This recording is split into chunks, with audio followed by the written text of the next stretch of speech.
Esse é o podcast Áreas Contaminadas, um dos canais de divulgação científica da ECD Training. Eu sou Marcos Tanaka Reis, sejam bem-vindos e bem-vindas. Estamos no ano 2 do podcast. Sigam a gente também no YouTube, canal ECD Training, no Instagram, @ECDambiental, no Telegram, canal Áreas Contaminadas. Assine a nossa newsletter e fiquem conectados. A trilha sonora foi composta pelos escalafobéticos Mauro Tanaka e Guilherme Durão, @Azalato-Sampa e @Guilherme.Durão. Nossa missão é fornecer conteúdo de qualidade para que vocês ganhem poder pelo conhecimento e ao mesmo tempo dar voz às pessoas do GAC, reconhecendo seu papel e importância pessoal e profissional. O podcast Áreas Contaminadas é um espaço aberto e democrático com opiniões diversas sobre temas ligados ao gerenciamento de áreas contaminadas e ao meio ambiente. Todos e todas são bem-vindos. O oferecimento é da ECD Training e dos colaboradores do Apoia-se. A edição é de Lilian Coreiaço Rios.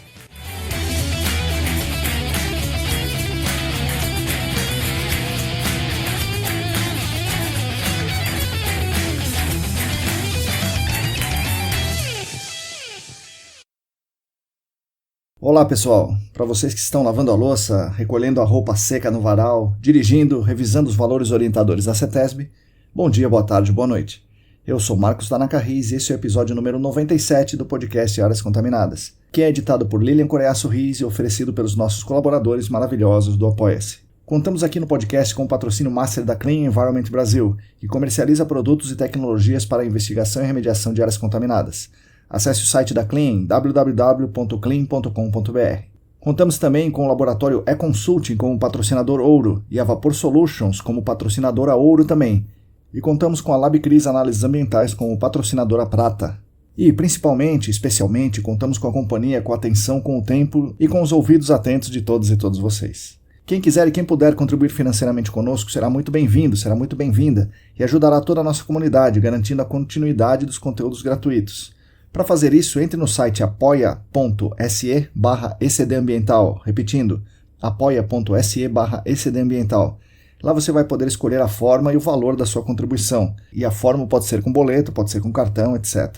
Muito além da questão financeira, que ajuda bastante, é claro, né? Mas é para nós uma grande honra ter tanta gente fazendo questão de voluntariamente contribuir conosco para que possamos fazer esse trabalho de leitura, de escrita, de estudo, de escuta, de divulgação científica na área do GAC e do meio ambiente em geral. Isso nos enche de vontade de fazer mais e cada vez melhor. Por isso, gostaria de deixar público aqui meus agradecimentos a todos os nossos colaboradores, que atualmente são os seguintes: Ábila de Moraes, Alisson Dourado, Alain Humberto, Átila Pessoa, Augusto Amável, Beatriz Lucasac, Bruna Fiscuc, Bruno Baltazar, Bruno Bezerra, Bruno Bonetti, Calvin Ost, Cristina Maluf, Daiane Teixeira, Diego Silva, Fabiano Rodrigues, Felipe Nareta, Felipe Ferreira, Gilberto Vilas Boas, Guilherme Corino, Heitor Gardenal, Heraldo Jaquete, João Paulo Dantas, Joyce Cruz, Juliana Mantovani, Larissa Macedo, Leandro Freitas, Leandro Oliveira, Lilian Puerta, Luana Fernandes, Luciana Vaz, Marina Mello, Mariluz Gomes, Paulo Negrão, Pedro Astolfi, Rafael Godoy, Renato Kumamoto, Roberto Costa, Rodrigo Alves, Sérgio Rocha, Tamara Dias, Tatiana Citolini, Thiago Soares, Wagner Rodrigo, William Taquia e mais 7 apoiadores anônimos. Muito obrigado a vocês que são os principais responsáveis pela manutenção desses nossos canais aqui de divulgação.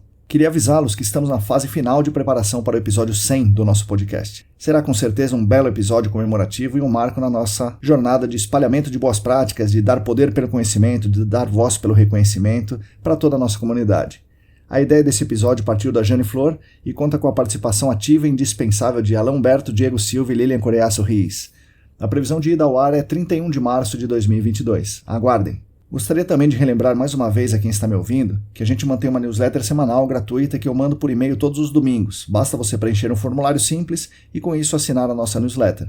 O link está na descrição desse episódio, seja no YouTube, seja no Spotify, e também está no site da ECD, www.ecdambiental.com.br. Eu mesmo escrevo a newsletter e faço o envio de forma assim, semi-artesanal.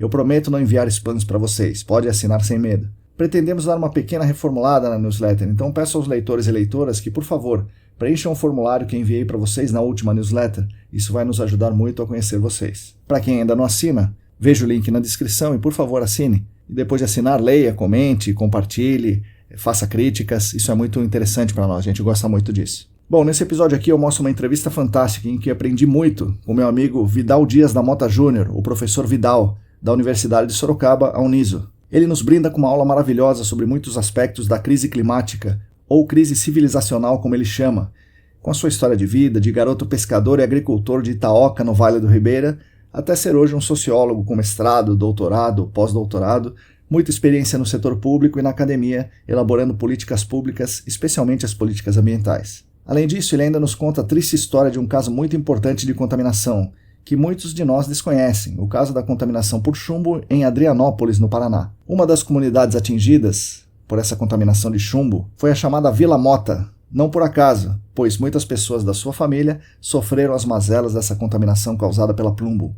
Obviamente, ele fala sobre o caso não tecnicamente, mas da perspectiva das pessoas atingidas, ou seja, dos receptores que devemos proteger nos nossos trabalhos. Ele fala também da perspectiva social, que muitas vezes falta nas nossas pretensas análises de sustentabilidade. Enfim, foi uma aula fantástica, espero que vocês também gostem. Fiquem agora com as palavras do professor Vidal Dias, da Mota Júnior. Oi pessoal, bom dia, boa tarde, boa noite. Hoje eu tenho um convidado diferente aqui. O convidado é o professor Vidal Dias da Mota Júnior, né? O Vidal é meu amigo pessoal, mas além de meu amigo pessoal, ele é sociólogo. Ele tem um mestrado e doutorado em ciências sociais e tem um pós-doutorado em ciências ambientais na gloriosa Unesp Sorocaba, que vocês já ouviram falar bastante aqui. Além de tudo, como eu falei, ele é meu amigo pessoal, nossos filhos são amigos, então a gente tem uma relação muito, muito legal e hoje eu trouxe o Vidal para a gente falar de várias coisas aqui que envolvem o gerenciamento de áreas contaminadas, né? Que algumas coisas tangenciam o gerenciamento de áreas contaminadas, outras são diretamente ligadas ao gerenciamento de áreas contaminadas, como vocês vão ver, ele tem uma vivência pessoal com uma área contaminada muito importante do Brasil. Então, Vidal, bom dia, boa tarde, boa noite, obrigado por aceitar o convite, seja bem-vindo ao nosso podcast. Oi, Marcos. Bom dia, boa tarde, boa noite. Muito obrigado pelo convite.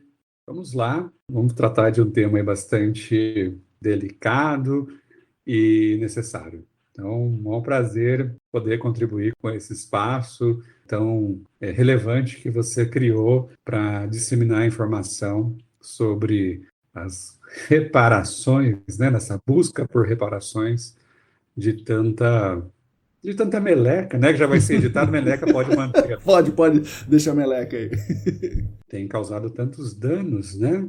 À saúde das pessoas, e tanta gente que nunca teve nada a ver com os processos e que sofrem, pagam um preço muito alto por tudo isso. Então, é uma satisfação falar com você, com seus ouvintes, nessa manhã, nessa tarde, nessa noite. Legal. Vidal, eu costumo falar com meus convidados aqui, né, perguntando sobre o histórico deles, né, o histórico de vida e acadêmico. Então, com você eu vou fazer a mesma coisa, vou começar do começo. Onde morava o pequeno Vidal, o que ele fazia, o jovem Vidal e por quê? Quais foram os destinos aí que te levaram a fazer a universidade e cursar ciências sociais? Uau, vocês vão ter tempo para ouvir essa história? Eu venho de Itaoca, no Vale do Ribeira. Nasci em Apiaí, mas meus pais são do antigo distrito de Itaoca. Hoje Itaoca é um município, né? Tem aproximadamente uns 3.000 habitantes hoje, ali no Vale do Ribeira. Meu pai, lavrador, né? Boa parte da vida adulta dele foi até, acho que aos 35 anos, meu pai trabalhava na roça, né? Tem um sítio, cultivando lá o seu arroz e feijão de forma bem rudimentar, aquela agricultura familiar tradicional, tem extensão rural, sem assistência técnica, né? Principalmente aí no Vale do Ribeira. A tecnologia maior é ter uma cavadeira de mão para plantar feijão, um picuá na cintura para plantar o feijão, o arroz, milho. Depois disso, meu pai ficou todo quebrado, coitado, né? Plantava feijão, fazia lavoura, quando ia vender não tinha preço nenhum, só o atravessador ganhava. Sim. Ficou quebrado e aí ele foi trabalhar na mineração, aposentou na mineração, entrou como trabalhador braçal, que aposentou na área de manutenção de máquinas pesadas de mineração, como essas Caterpillar, Sim. Volvo, essas máquinas de fora de estrada, tem essas máquinas gigantes.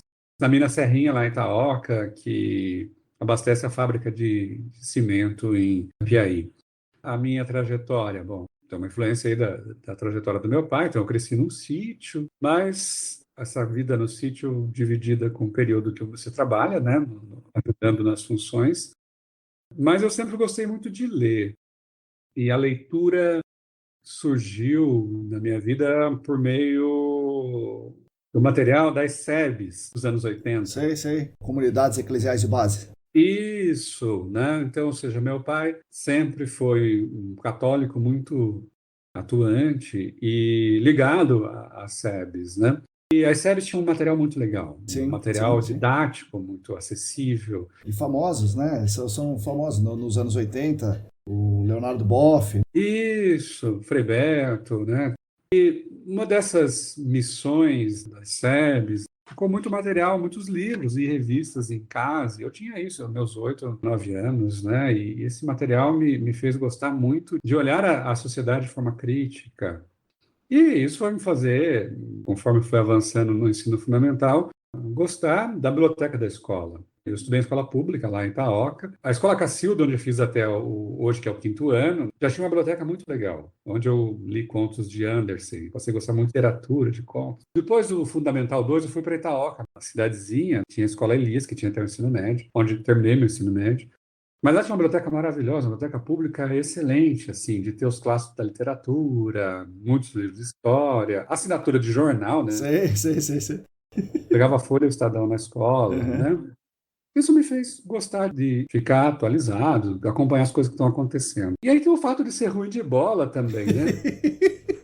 Muito ruim na quadra de futebol, no meio de salão. E são coisas que vão te empurrando, né? Não ser o cara mais descolado da escola, essas coisas vão fazendo você estudar, né? Bom, Sei. alguma chance de ser feliz estudar. Eu sempre falo isso para os meus alunos. Mas olha, as ciências sociais, ela surgiu por várias maneiras, né? Primeiro, por olhar mesmo, sempre me incomodou o Vale ser visto como o Vale da Fome, da miséria, o lugar mais pobre do estado de São Paulo. Eu sempre fui, ué, mas por quê, né? O que você faz o Vale ser isso? Também o fato buscando um pouco da minha ancestralidade, o meu avô, ele nasceu numa comunidade quilombola em Poranga, um quilombo de Bombas, que ainda hoje é um dos lugares mais isolados do estado de São Paulo. Para chegar lá, né, só no lombo de burro, assim, tem uma comunidade, eu falei, meu avô é de lá. Também saber um pouco dessa história, da ocupação do Vale, quem é esse povo, quem é essa gente Sim. que me constitui. E, claro, eu pego muito o período que o governo do estado de São Paulo vai começar a multar todo mundo. Então, você vê, os meus tios, parentes e tudo mais, assim, derrubavam uma árvore que era prática, tradicional, derrubavam ali um capãozinho de mato para fazer uma nova roça, chegava a polícia Certo. ambiental e tratando todo mundo como bandido. Você entendeu o que está Entendi. acontecendo, né? Isso você começa a ver esses conflitos, né? Como assim? Agora, essa região aqui tem uma importância ecológica, mas e as pessoas que sempre aqui viveram, sempre têm um modo de vida, uma cultura, e inclusive conservaram, né? Porque justamente a população tradicional, ela que manteve o vale em pé. Uhum. Porque onde chegaram investidores de fora, a Oca, por exemplo, boa parte do município é capim, mas é um pessoal que veio de fora, dos anos 70, comprando terra barata e foi desmatando Certo. capim, porque a agricultura do povo tradicional era subsistência. Sim. Mas também, ao mesmo tempo, vendo o conflito da madeireira. Eu cresci vendo dezenas de caminhões subindo de Itaoca para Piaí, lotados de tora, de madeira Uhum. nativa, né? Porque exportavam de uma serraria grande em Apiaí, e a história que o pessoal contava que isso ia para Santos, que era madeira que ia ser exportada, isso em 86, 87. Quando o moleque eu achava aquilo Uhum. incrível, né? Aquele monte de caminhão pesado, aquelas árvores gigantes, né? Mas isso tudo, de Uhum. repente, mudou. Mudou a legislação e começou a ter uma fiscalização.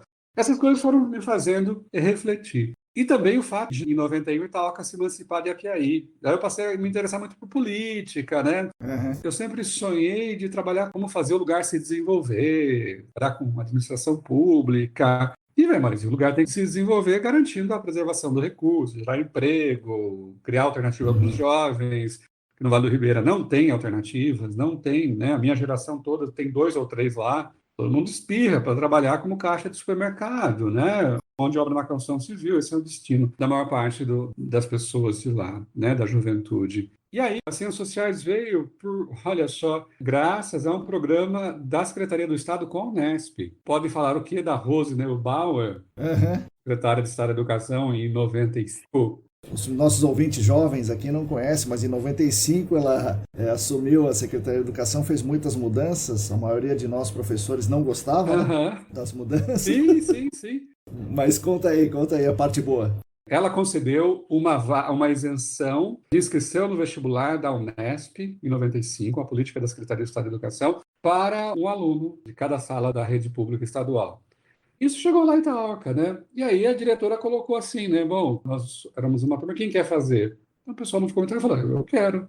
Eu nem precisou fazer nenhum sorteio, nada disso, né? E aí, mas só podia licenciatura, era um programa para incentivar a formação de professores. Certo. Eu sonhava mais com administração pública, o curso que eu Aham. gostaria de fazer quando eu via a Unesp, porque tinha, né? E daí, dentre todos esses, eu fiquei, caramba, né? Eu não posso fazer o de administração pública, então eu, né, o que mais aproxima, né? Que dialoga com um monte de coisa. É o de ciências sociais. Por que os ciências sociais? Nesse mesmo ano, a gente tinha visitado a USP, a escola levou a gente para conhecer a USP, e o cara que recebeu a gente, o monitor, era estudante de ciências sociais da USP. E mostrou a Universidade de São Paulo, tal, tal, tal. E aquela paixão, né? O cara deve ter explicado muito Não, legal, e o né? que é Deve legal, o cara ter. achou tão exótico o povo de Itaoca indo que depois o carinha foi visitar a gente. O cara pegou o ônibus de São Paulo até a Piaí, depois até Itaoca, né? 6 horas de viagem. Ele foi lá visitar a gente. Eu vim ver mesmo vocês. Foi muito legal isso. Aham. Então, uma coisa que marcou, pô, o cara das ciências sociais, né? Acessível, faz USP. A sociologia, cá entre nós, né? Ela tem um corpo teórico, científico implacável, né? Ela é a grande ciência das humanidades, né? Como ciência, né? Como corpo teórico e metodológico. Não à toa que, infelizmente, as redes sociais são o que são, porque a gente tem aí sociologia por trás disso. A Apple não é a Apple por causa do bit da engenharia, ela é Apple porque ela tem dados sociais, né? Comportamentos, padrões. Facebook não é porque o Molino Zuckerberg estudava em Harvard, é um bom programador, né? Porque ele sacou uma coisa e aí tem uma gama de sociólogos, cientistas sociais, analistas de dados, mas é a sociologia que está por trás disso. Então, é extremamente estratégico, extremamente importante. Mas, enfim, daí fui para ciências sociais e aí a Unesp, né? Então, até coloquei nas redes sociais ontem, a Unesp fez 46 anos, a Unesp foi uma mãe, porque, bom, como é que eu vou para Araraquara? Sem dinheiro, meu pai ganha salário, né, salário mínimo, mais de 3 filhos, situação muito complicada, e eu sou acolhido na Unesp. Passei no vestibular, né? Então fiz o vestibular, passei na primeira chamada, mas o que foi legal, assim, é como a Unesp acolhe, né? Primeiro, garantiu acesso e garantiu permanência. Então, eu estudei os 4 anos de graduação com bolsa. No primeiro ano eu tive bolsa de auxílio, e depois eu tive bolsa do CNPq, entrei no programa de iniciação científica. E a universidade foi incrível, né? A universidade muda a minha vida, né? Ela muda, sai de uma condição social de muita fragilidade, vulnerabilidade, né? Sem muitos horizontes. O máximo que eu poderia ser é continuar no sítio, sem renda, sem crédito, né? Aham. Mas isso nunca, não era uma possibilidade, né? Ou vou trabalhar num emprego precarizado, né? E aí, enfim, fui para ciências sociais. E, enfim, a Unesp me abriu portas. Lá fui trabalhar com comunidades quilombolas. Meu primeiro projeto foi no Vale do Ribeira, foi lá em Itaoca. Minha dissertação de mestrado foi sobre Itaoca, sobre como ela virou município. Depois o doutorado foi sobre a região aqui de Sorocaba, sobre a questão dos municípios aqui da região, os processos, como que eles foram criados e tal. Mas, paralelamente, eu também sempre trabalhei com os grandes projetos e os projetos paralelos, né? E a questão ambiental vai sendo Então, importante. pois é, da onde que veio essa história ambiental, né? Tudo bem que a sociologia tem bastante a ver, né? Mas muita gente na sociologia vai na sociologia pura, vamos chamar assim, né? Aham. Como é que você entrou pro lado ambiental aí? Qual foi o projeto paralelo aí que te levou? Primeiro, a gente montou um grupo de educação ambiental lá na Unesp mesmo, em Araraquara, né? Então, temos já é fascinado por isso. Eu sempre gostei do petar. Petar da década de 50, então sempre que a gente podia, como moleque, tava lá no petar, sabe? Sem de chinelo de dedo, entrando em caverna, sabe? Com vela. Tudo aquilo que é o Segurança protocolo total. de segurança, né? Com a corda que pegava no curral para deixar descer nos penhascos. Tal, que também tem caverna, a gente fazia essas coisas. Sempre gostei dessas coisas, né? Mas a educação ambiental, lá em Araraquara, a gente começa um grupo que vai trabalhar com essa questão. E isso foi se fortalecendo. Depois eu fiz uma especialidade nesse mês, quando eu termino a graduação e vou fazer um mestrado, entro no mestrado na Federal de São Carlos, em 2000, eu também comecei uma especialização em gestão pública e gerência de cidades, na Unesp, na Araraquara. E aí eu fui para a área, fui mesmo debruçar sobre a gestão ambiental no âmbito municipal. O que o Certo. município pode fazer em relação à gestão do meio ambiente, entender um pouco mais dessas questões de políticas públicas. E foi legal, foi a professora Teresa Kerbauer, que é uma referência nessas análises de políticas públicas e meio ambiente. Então, fui conhecendo mais e, enquanto isso, também interagindo mais com as discussões lá em Apiaí, Ribeira, Adrianópolis, Iporanga, sobre a construção da usina de Tijuco Alto, projeto grande do Grupo Votorantim para a geração de energia, né, de Sim. uma hidrelétrica lá no Vale do Ribeira, lá no alto, né, entre Apiaí, entre Adrianópolis, Ribeira e Itaoca, ali fica lá o Tijuco Alto. Aham. E eu me engajei bastante nessa, né, no ativismo com o pessoal anti-barragem, né, Aham. com o pessoal do Moab, que fica em Eldorado. Então, esse pessoal, a gente começou a produzir coisas. E foi um projeto bem inserido, porque graças à organização da sociedade civil lá do Vale, os movimentos sociais do Vale, o IBAMA não autorizou. Uhum. O projeto não foi para frente. Tenho medo que isso seja retomado de novo, né? Sim, Você sabe como que é. sim, claro. E aí, terminei essa especialização em 2002. Em 2003, a Uniso abriu um processo seletivo para professor de educação ambiental. E eu me candidatei. Daí comecei, né, a lecionar educação ambiental, né, políticas públicas ambientais. E aí você começa a produzir, dialogar muito de forma mais consistente com isso. Certo, Aí, depois de 2003, 6 anos depois, eu sou um dos criadores da Secretaria de Meio Ambiente de Sorocaba. A certo. gente montou um grupo que começa a discutir a questão ambiental, fazer audiência pública, né? Conversar com o pessoal do PV, do PSDB, né? Pô, tem que ter a cidade desse tamanho, tem que ter uma Secretaria de Meio Ambiente negligenciado aqui em Sorocaba. Também fui do primeiro grupo que escreveu o primeiro projeto da região metropolitana, e eu escrevi sobre a questão ambiental, isso em Uhum. 2005. Então, essas coisas aí fui me debruçando com a questão ambiental. Ajudei a criar a secretaria, fui da primeira, fiquei 6 anos na Secretaria do Meio Ambiente, fui diretor de gestão ambiental, responsável pelo planejamento ambiental do município, né, inclusive pelo plano diretor ambiental, pelo levantamento das áreas contaminadas Olha aí, de tá Sorocaba. vendo? Foi nesse período que a gente trabalhou e mapeou, fez todo um georreferenciamento. Enfim, criamos todos os instrumentos de política pública que a cidade tem até hoje, né? Inclusive, o atual plano diretor, ele só não foi mais destrutivo porque a gente tinha a Secretaria do Meio Ambiente que barrou muita coisa. A área rural, por exemplo, de Sorocaba não era para ter mais, a gente batalhou muito por isso. A diminuição gradativa de área de APP na margem do rio de Sorocaba, os caras queriam acabar, deixar 30 metros em tudo, acabar com a área de várzea, enfim. Então, aí fui, né, trabalhando diretamente com política, mas, ao mesmo tempo, sempre lecionando, né? Tô sempre na universidade. Sou professor da universidade aqui de Sorocaba há, nossa, uns 19 anos. Há tempo voa. Eita. Mas fui por vários anos também professor aqui do campus da Unesp, né, com várias disciplinas, aí com o pessoal da engenharia ambiental. Trabalhei como professor convidado, conferencista, substituto, várias formas aí de cooperar com o pessoal. E em 2018 fiz o pós-doc com o Admilson aqui, discutindo a questão da olericultura, né? O levantamento do perfil da sustentabilidade da olericultura aqui em Sorocaba. Sorocaba não tem quase área rural, mas é um dos maiores produtores de hortaliças, né, no Brasil. Ah, não sabia não. Olha aí. E movimenta, né? A gente, quando olha, bom, Sorocaba tem uma economia de 30 e poucos bilhões de reais por ano, né? Uhum. Mas só que 100 milhões de reais é de Sim, agricultura. Não parece muita coisa, 100 milhões perto de 30 sim, bi, né? Mas mas, coloque isso ao lado pois de é, Araçoiaba da pois Serra, é, coloque isso ao lado de Itapetininga ou de Capão Bonito, 100 milhões de reais sim, numa atividade. sim, muito significativo, se for ver assim. Sim. Mas eu discuti a questão da adequação das propriedades, né, os principais conflitos, os principais dilemas, as percepções dessa população, que aí é em torno de, chega a 2% da população do município, né, que vive na zona rural, e uma discussão sobre os desafios, né, o perfil, expectativas, desafios que eles enfrentam. E aí, claro, né, a pressão imobiliária é muito grande. Uhum. Diante do atual cenário, a cidade caminha mesmo para perder essas áreas para especulação imobiliária, para novos loteamentos, ainda mais agora a pressão muito grande aí da Grande São Paulo, né, para o interior.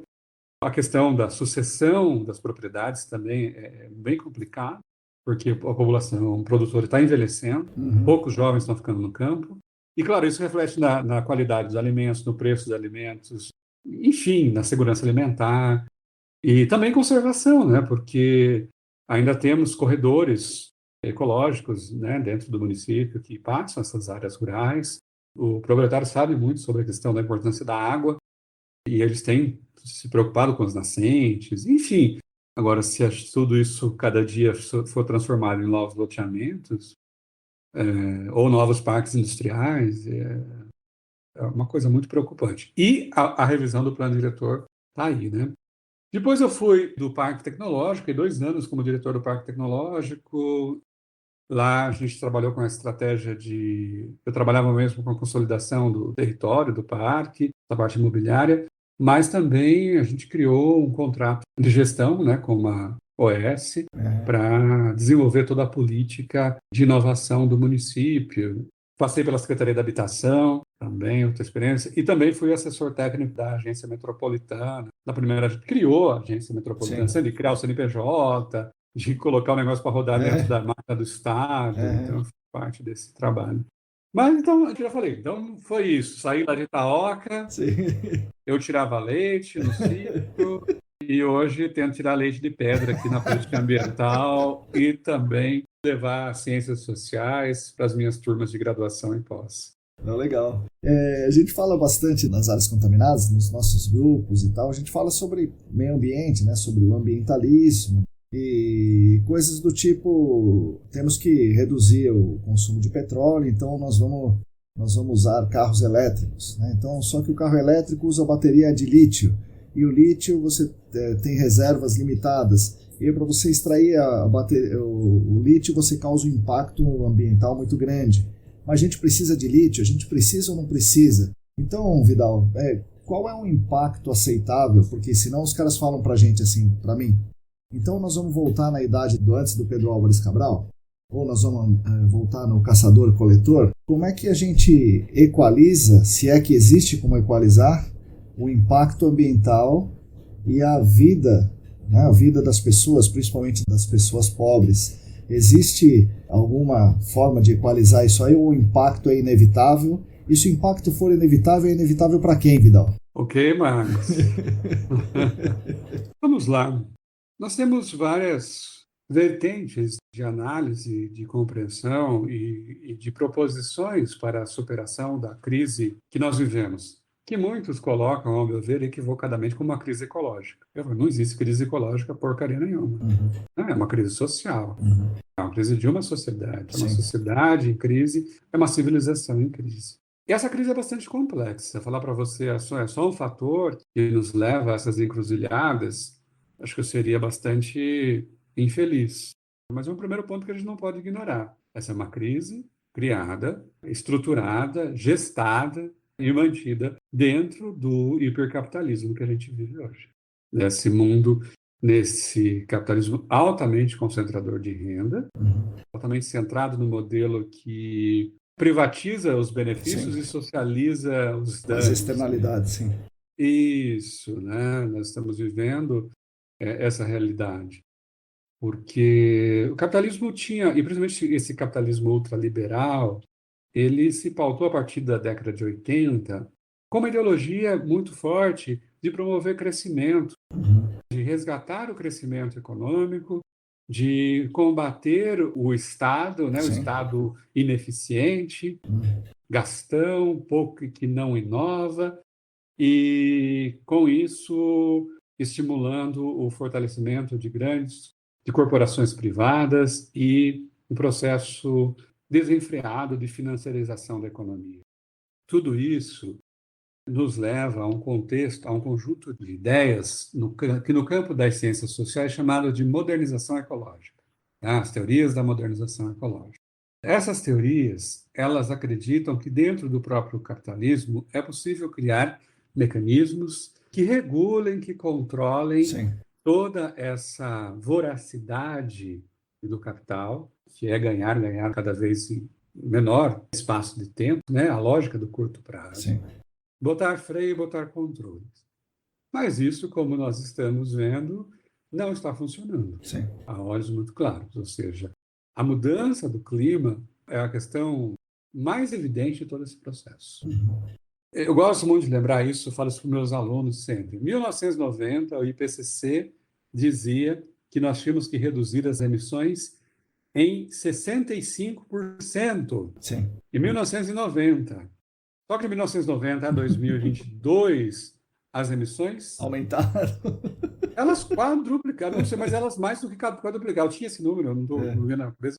Ou seja, é um sistema que não respeita os limites ecossistêmicos com a justificativa de que é preciso promover o crescimento. Ah, mas por que não? Porque é preciso fazer o crescimento econômico. Porque existe uma ideologia que se arraigou ao capitalismo contemporâneo, é a ideologia do crescimento econômico. E enredou todas as ideologias, seja de direita ou de esquerda. Deixa crescer. Aquela delfinetização, Sim. né, que o Brasil viu no anos 70, ela meio que tomou conta do mundo. Então, ou seja, nós temos que fazer sempre o crescimento econômico. Desde os keynesianos, né, que é o Estado deve investir para o crescimento da economia, um crescimento social, até o ultraliberal que tem que crescer para aumentar a acumulação, mas seja como for, tem que crescer. Tem que crescer. Então, ou seja, a ideologia do crescimento a qualquer custo, né? E baseado numa lógica totalmente insustentável, né? Primeiro que é um sistema linear de produção. A gente não pode descartar isso, ou seja, extrair e no final descartar o mais rápido possível, porque você tem que extrair mais, porque a lógica da obsolescência tomou conta das nossas vidas, né? Sim. E é uma coisa extremamente difícil de como essa questão ganhou uma dimensão da moralidade. Ela introjetou em nós a necessidade de que para você se sentir bem, de você estar realizado, de que a sua vida está dando certo, aí você precisa estar trocando as coisas. Sim. Né? Já que você não pode mudar o mundo, então você muda o sofá. É isso aí. A humanidade que tem renda, que é uma pequena parcela, entrou nessa lógica desenfreada, né? Não esqueçamos disso. Sim.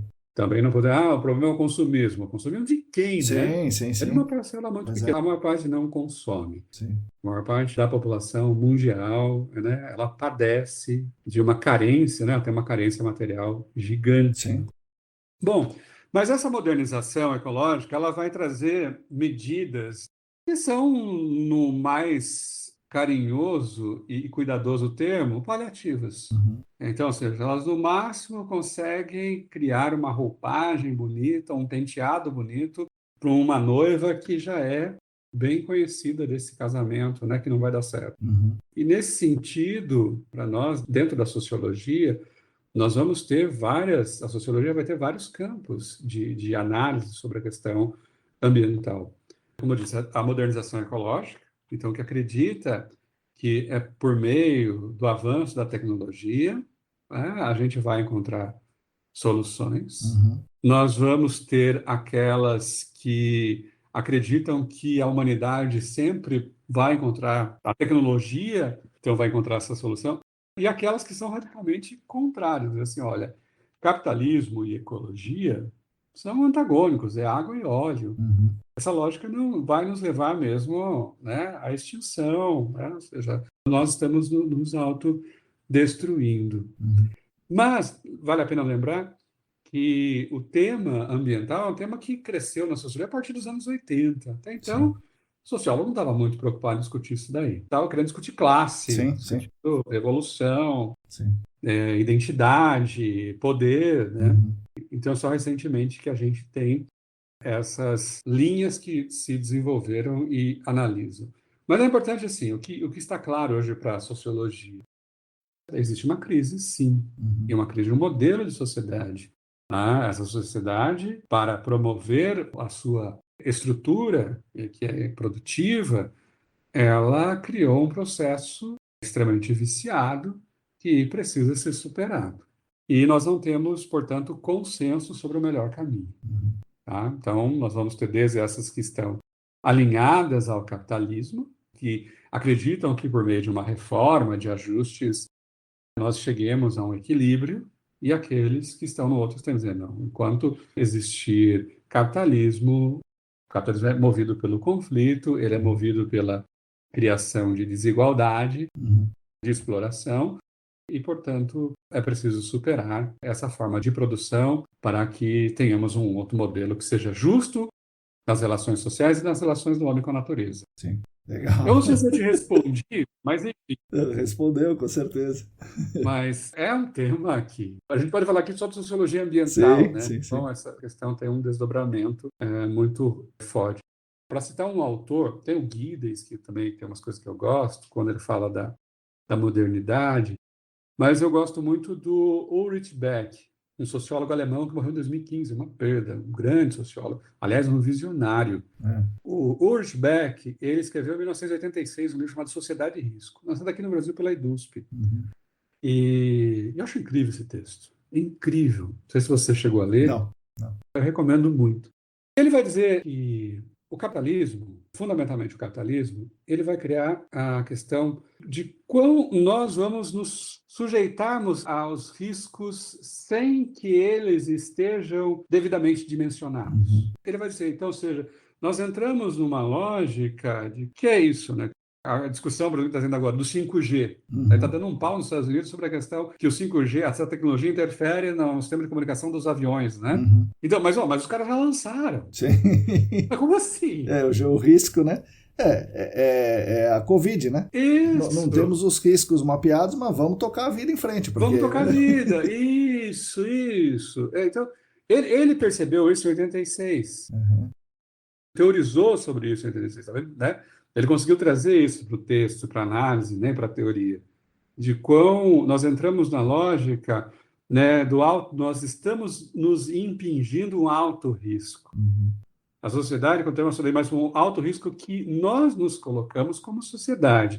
Nós aceitamos. Então, nós continuamos a usar tecnologias que a gente não sabe quais são os nós. Quando usar fármacos, né, ou manipular biotecnologia, da qual nós não sabemos quais serão os desdobramentos. Pesticida, né? Estamos usando pesticida sem... Sim.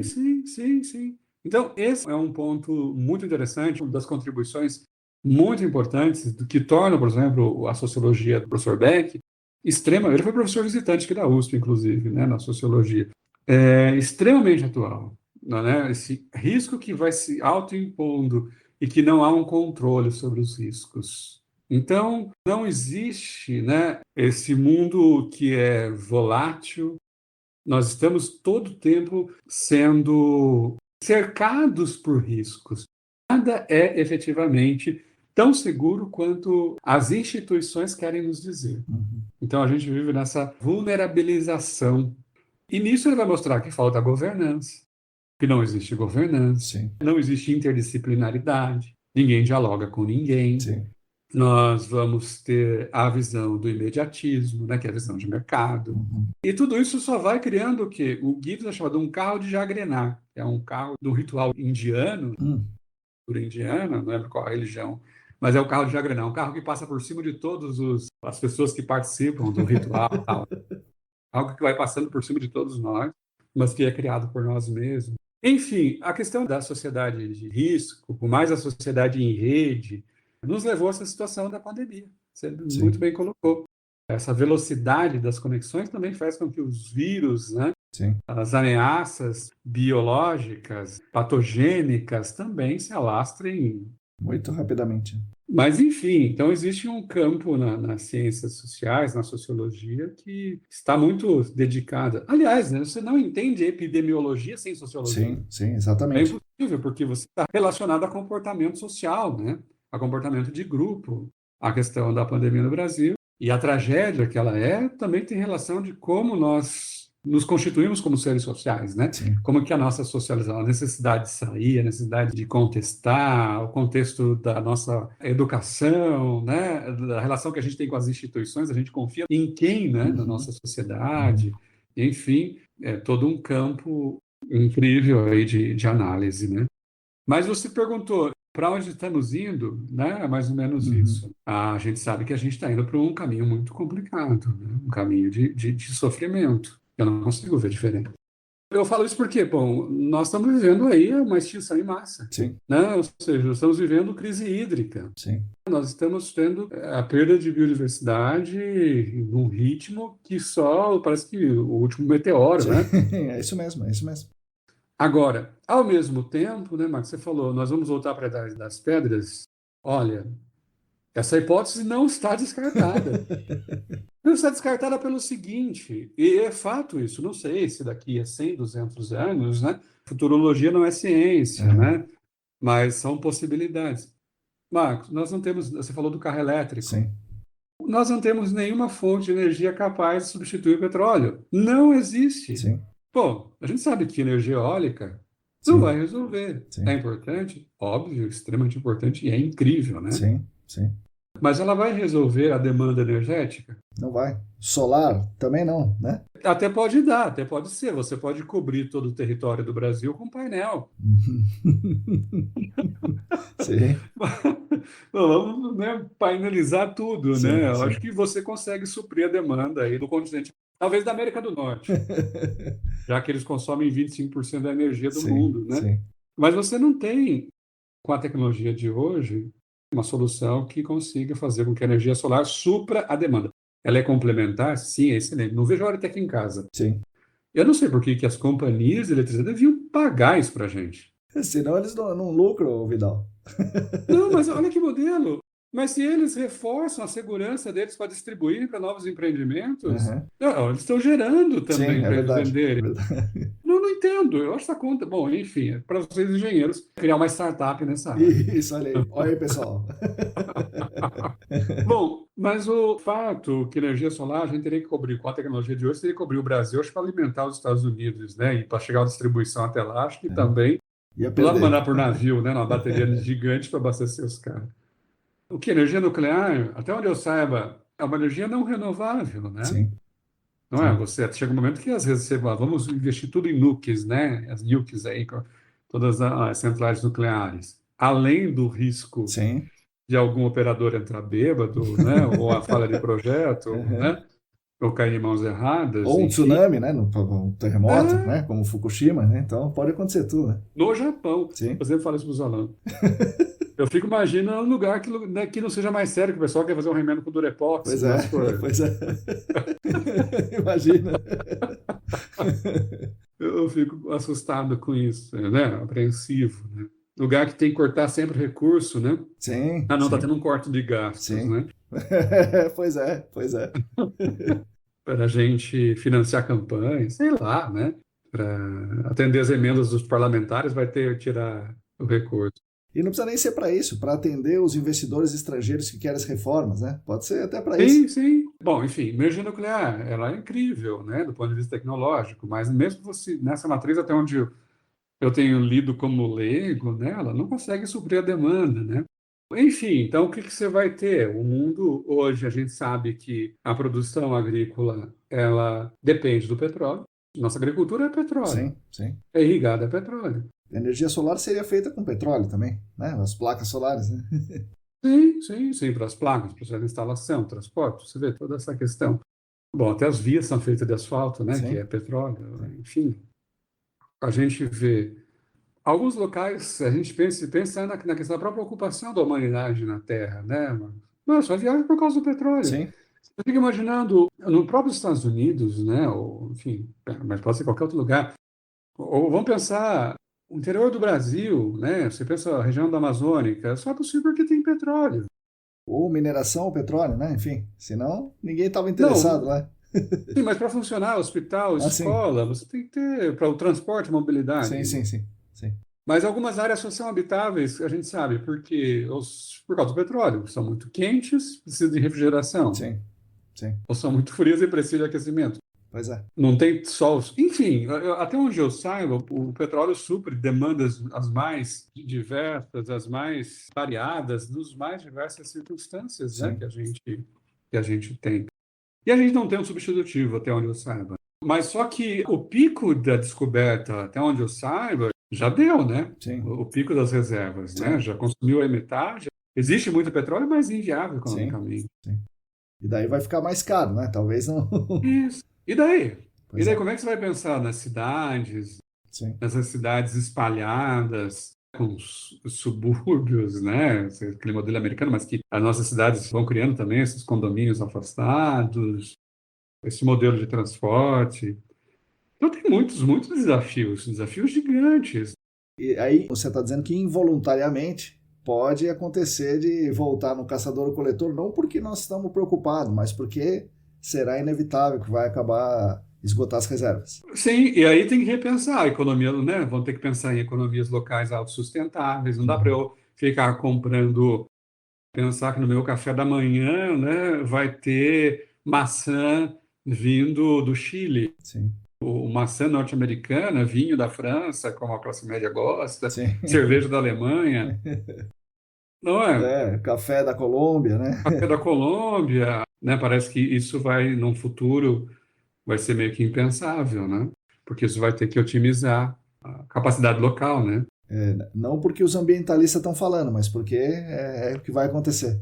Exatamente, né? Na verdade, os ambientalistas, né, eu gosto da analogia, a gente são aqueles que a gente vive no, eu gosto muito dessa analogia e naquele filme Corporation, lá de 2003, Hum, que você lembra?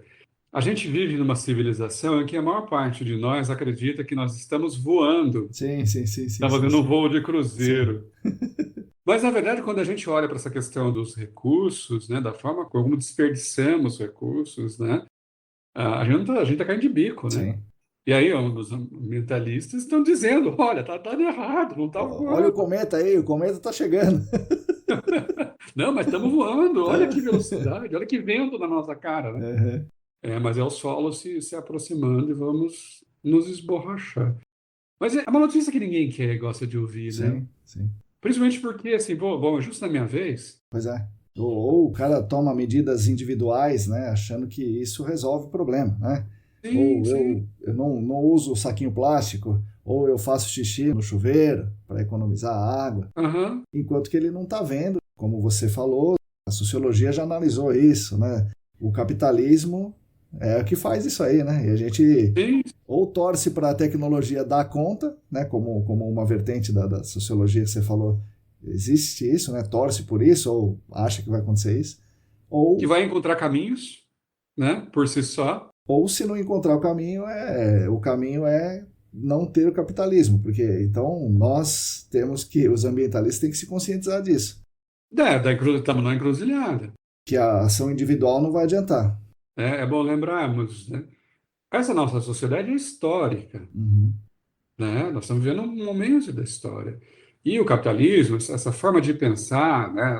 O que o capitalismo é? O capitalismo embutiu em nós uma moralidade que é uma moralidade pragmática, baseada na contabilidade. Todos nós temos um livro caixa na cabeça. Quanto que eu tenho, quanto que eu posso gastar, como eu posso guardar. Então, a gente é movido por isso. Uhum. Essa moralidade nos, né, juntou a todos num processo de socialização que caminha dentro dessa ética, né, dentro desse Isso, ethos, isso, dessa forma de nos comportamos dessa maneira. Mas isso é histórico, sim. né? A humanidade nem sempre pensou assim. Afinal de contas, nossa espécie está pelo menos aí há uns 70 mil, né? Que nós somos os sapiens sapiens e dominantes, né? Que a gente dá as cartas, de certa forma, né? Que a gente mais caça do que é caçado Uhum, uhum, em relação às outras espécies. E esse modelo que a gente está tem 200 anos. sim. Dinheiro não existe, né? Não existe. Se for ver, não existe dinheiro. A gente acredita que Sim, existe, mas não existe, né? é uma história, né? Pois Porque é é. moral. Sim, Porque sim. nós estamos falando de uma narrativa, de uma moralidade que embutiu em nós o livro caixa, né, Marco? Enfim, então é um período. Agora, isso levará a nossa civilização, nossa espécie ao declínio, ou uma total reconfiguração? Não sei, mas que muita coisa mudará, tudo leva a crer que sim. E na nossa vez, hein, Vidal? Pois é, os sinais são muito claros, né? Sim. E dentro dessa lógica, porque a gente criou, além de tudo, essa lógica do curto prazo, a lógica de controlar a natureza. Uhum. Nós também criamos uma crença, uma moralidade de que a natureza pode ser controlada ao nosso bel prazer, ao nosso bel interesse. Só que a natureza é muito mais complexa, né? Ela tem todo um modo de ser, né? Um modo de se organizar, né? Ela é autopoética, dizia a autopoiese do Maturana, né? O processo de se auto-organizar em ciclos, né?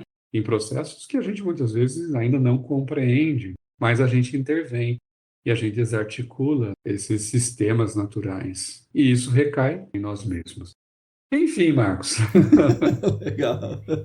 Tá, então, para terminar essa história aqui, Vidal, antes da gente entrar na contaminação, as novas tendências empresariais, sei lá, ODS, né, os Objetivos de Desenvolvimento Sustentável, a sustentabilidade empresarial, o ESG, que é o negócio que está mais em alta agora, isso aí é uma resposta para a crise, pelo que você falou, não, né? Isso não vai ajudar muita coisa. Mas isso aí é bom, não vale nada, Ajuda alguma coisa ou é um jeito de quem é o responsável pela crise ficar bonito na foto? É um pouco de tudo que você disse, né, Marcos? Em primeiro lugar, eu acho muito importante que as instituições empresariais tenham compromisso, sim. É cada dia mais necessário que as empresas tenham responsabilidade com a sociedade, Sim, porque há um legado destrutivo, né, da indiferença das grandes corporações com a sociedade. Nós não podemos esquecer que as corporações hoje são as instituições mais fortes que existem na Terra. Hoje a gente pega uma Apple, por exemplo, o valor da Apple é maior do que o PIB brasileiro. sim, sim. É assustador o poder de influência, o poder econômico dessas instituições. Então, em primeiro lugar, é importante, sim, que as organizações tenham compromisso, tenham responsabilidade e deixem isso explícito para a sociedade. Uhum. Afinal de contas, ao sinalizar isso, elas estão influenciando também pessoas, enfim, influenciando atitudes positivas para o meio ambiente. Sim, isso pode acontecer. Certo. Agora, seria ingênuo dizer que isso seria o único caminho, até porque não dá para confiar nas corporações, as corporações são privadas. Sim.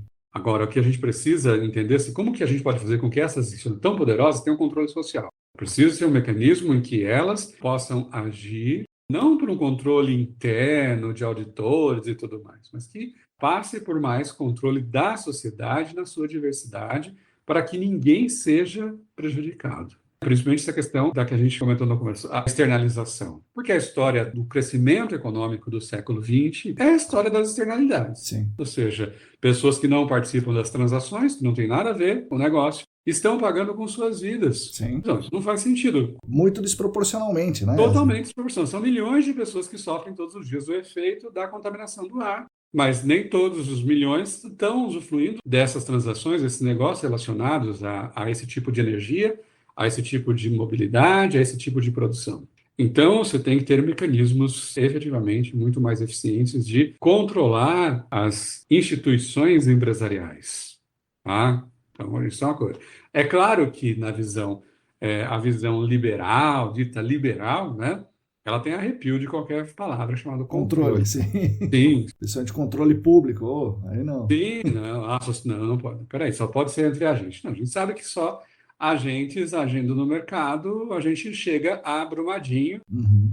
a gente chega, né, lá com a Vale, a gente chega com tantos outros casos, né, mundo afora. Eu vejo assim, pô, é importante, sim, é importante que tenham essas medidas, que tenham esses compromissos, desde que não seja maquiagem verde, Uhum. né, desde que não seja só uma estratégia de publicidade e marketing.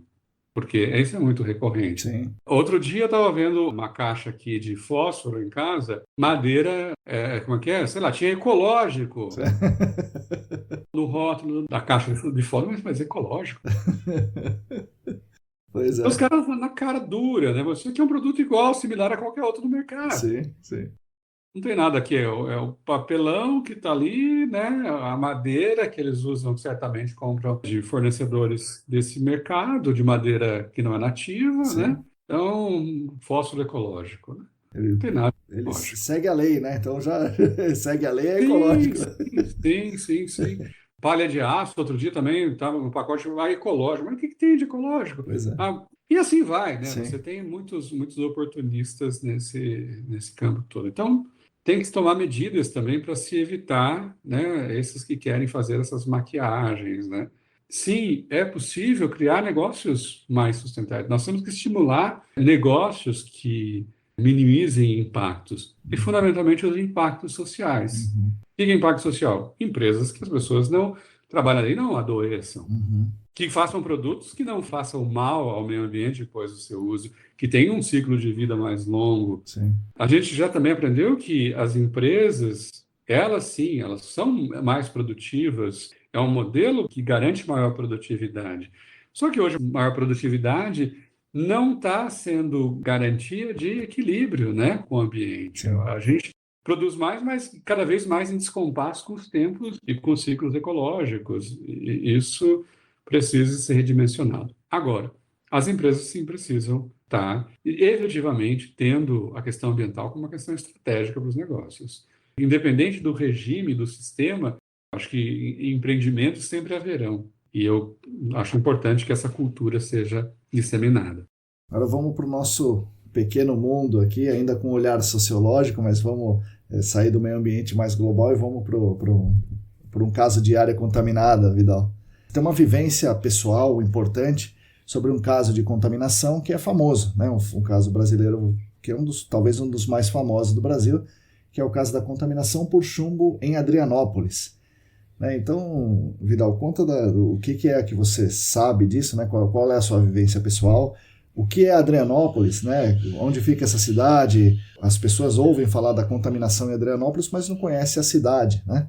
Você conhece a cidade, então é legal você falar o que é a cidade, o que representou a Plumbum, né? A indústria, não só a mineração, mas a mineração e a indústria ir para uma cidade como Adrianópolis, qual é o impacto econômico, primeiro positivo, e o impacto negativo quando sai, e aquela confusão toda de contaminação no olhar do sociólogo. Como é que é o caso de Adrianópolis aí, Vidal? Pois é, esse caso, Marcos, ele é muito emblemático e ele é muito emblemático, ao mesmo tempo muito didático, Uhum.